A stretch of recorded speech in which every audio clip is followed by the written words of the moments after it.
Hello everyone, my name is Drake, and welcome back to Spooky Scary Saturdays, the show where, as the week comes to a close, I watch a spooky scary movie and tell you guys what I thought about that.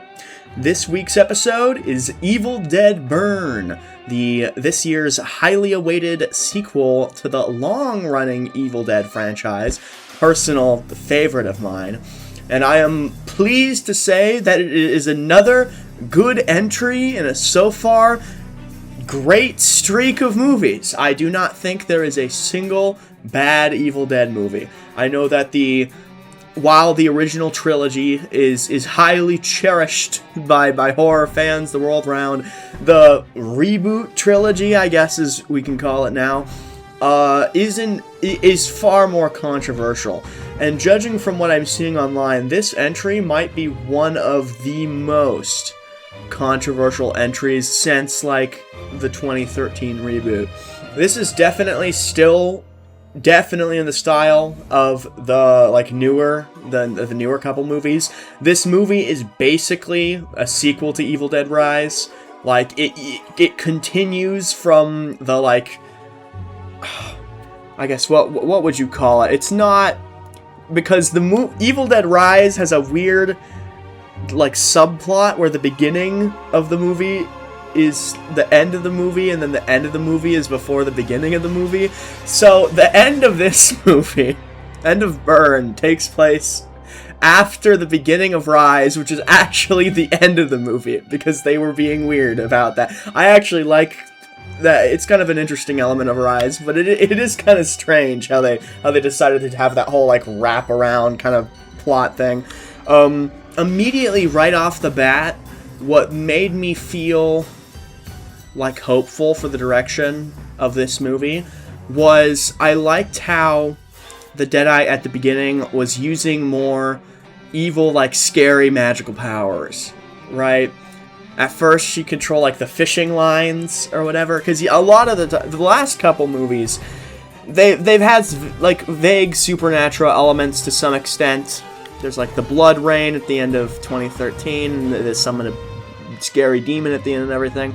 But for the most part, Deadites in recent years have become zombies, basically. They've just become zombies, and that's about it. I really kind of miss those elements from the original movies where crazy, wacky, they have kind of vague, mysterious powers. And they make Ash go crazy with their magical torment. And I felt that it was a tad bit missing from these last recent ones. But the Deadites get up to some magical shenanigans in there. You know, the Deadite at the beginning boils the water or whatever, and has fire powers and stuff. And they kind of do similar stuff later. And sometimes they're floating inexplicably. The vague power set of Deadites that's never truly 100% explained. Some might say that's a bad thing. It's we don't know at any given point what they can do. I think that's a good thing. I think that works in the favor of the terror of the monster, right? It's also a little bit more fun. Evil Dead 2 is by far the best Evil Dead movie. Evil Dead 2 is one of the best movies of all time. It's my favorite horror movie. Just because I really, really liked two things. One, I liked that kind of blend of horror, but also it's very silly in places. It's very slapstick. It very elegantly balances that sort of dichotomy. But two is Sam Raimi's directing. Sam Raimi is the GOAT, the absolute greatest to ever do it. He always has so much fun and wacky movements with the camera. And Evil Dead Burn, I am proud to say, tries in places to replicate that sort of flavor of directing. Now, it doesn't do that all the time. I wish it pushed it further, but we do get some more inventive, creative shots in here that I feel a less confident director might push away from in fear of making it you know, not like too goofy. Oh, it's gonna ruin the scares because we have to have boring static shots because that's the only thing that could be scary. No. This movie is brave enough to actually commit to the original classic Evil Dead trilogy like style of directing. For the most part. Okay, I lied.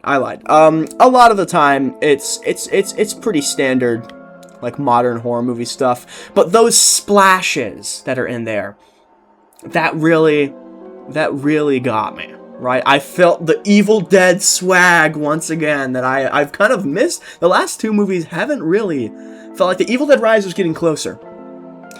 But this movie really feels like it took everything Rise was trying to be and like pushed it out to the max. Now, do I think it's better than any move in the original trilogy? No, I do not. Do I think it is a great movie? Yes, it is a very good movie. I heard a lot online about people talking about, like, this is the grittiest and gnarliest, most serious Evil Dead movie yet.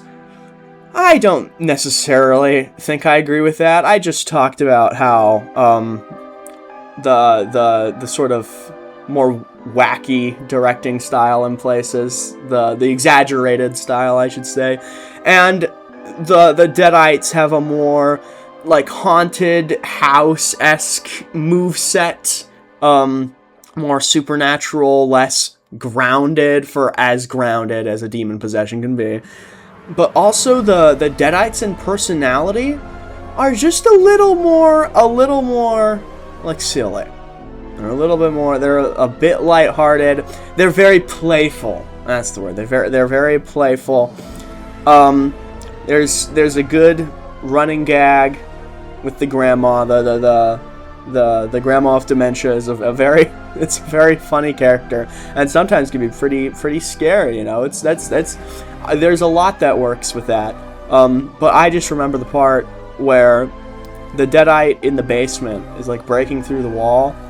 And you could see, like, she's peeking through, like, just the crack in the door. And the grandma says something stupid or whatever, like, "Oh, are you back? Are you back, coming to return what you stole?"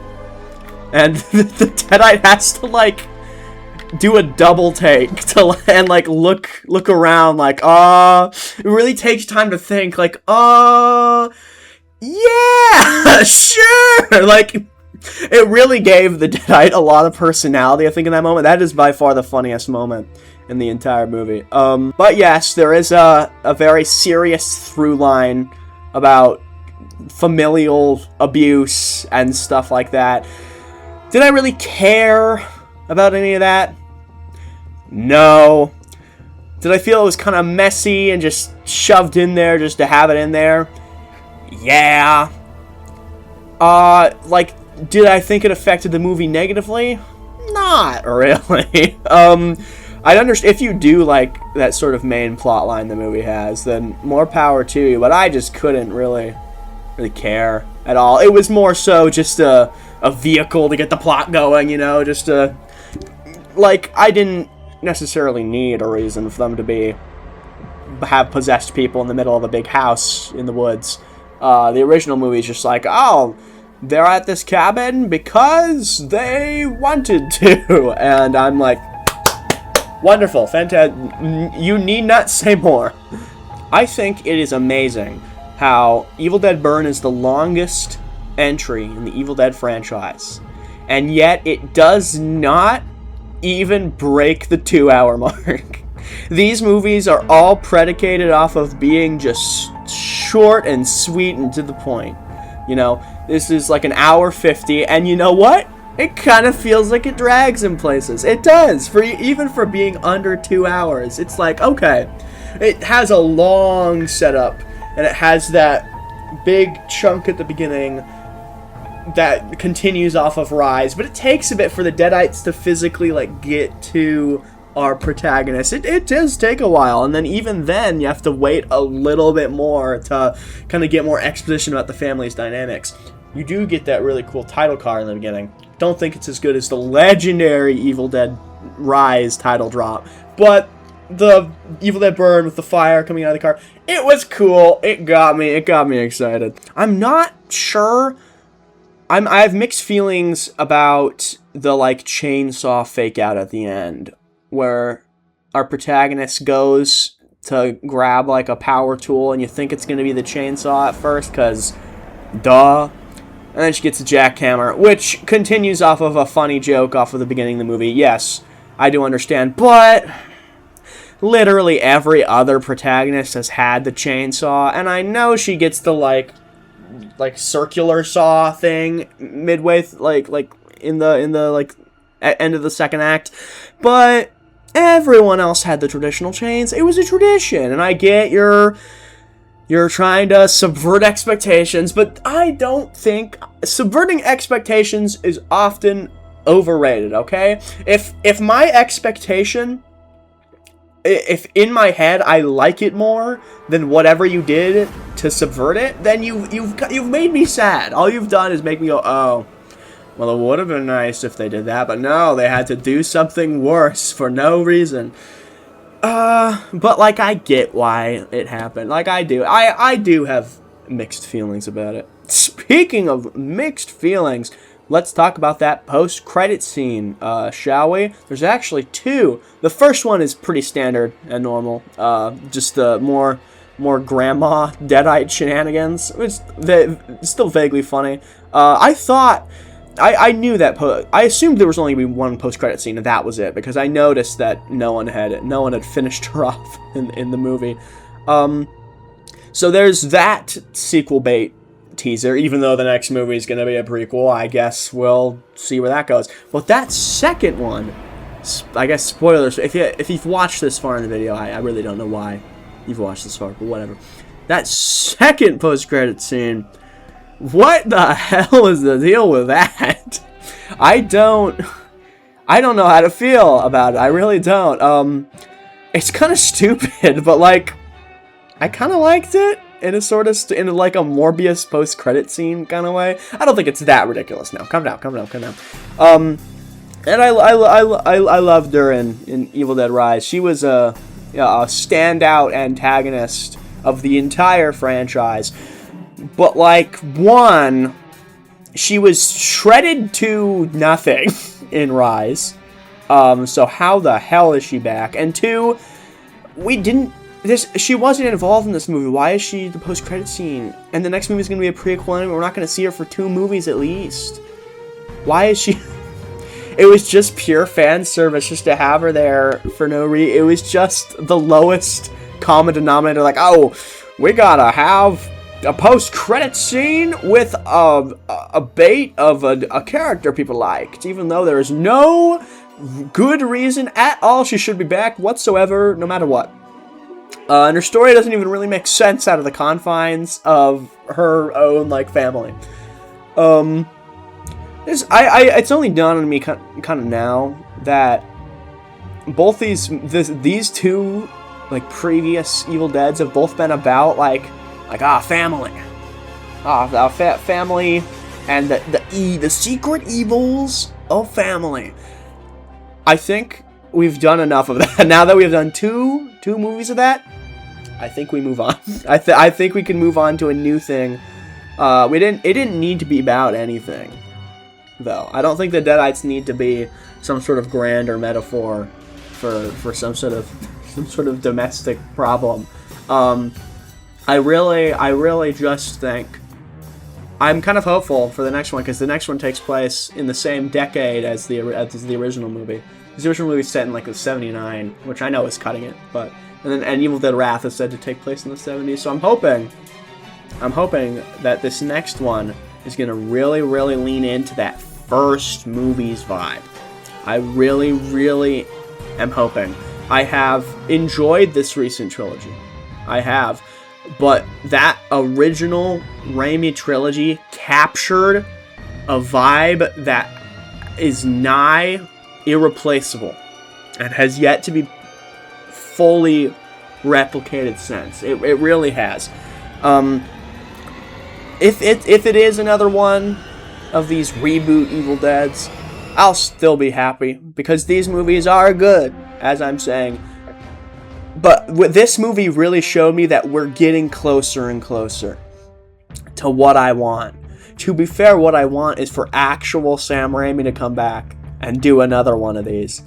Send Help was really good. Go watch Send Help if you haven't. That's if you like Raimi. That's a good one. That's a good one. I know he's doing another horror thing with those guys like soon. But please do another. You don't even need Bruce Campbell in it. I know he's old and he doesn't want to act anymore or whatever. You don't need him in it. It just needs to be you, Sam Raimi. It needs to be it. Anyways, what did you guys think about the movie? Did you think it was great and awesome and cool? Or do you want to burn it down? Do you like that? Just because it's the title. It's the title of the movie. Ain't that crazy? Ain't that wacky? Alright, see you guys next week.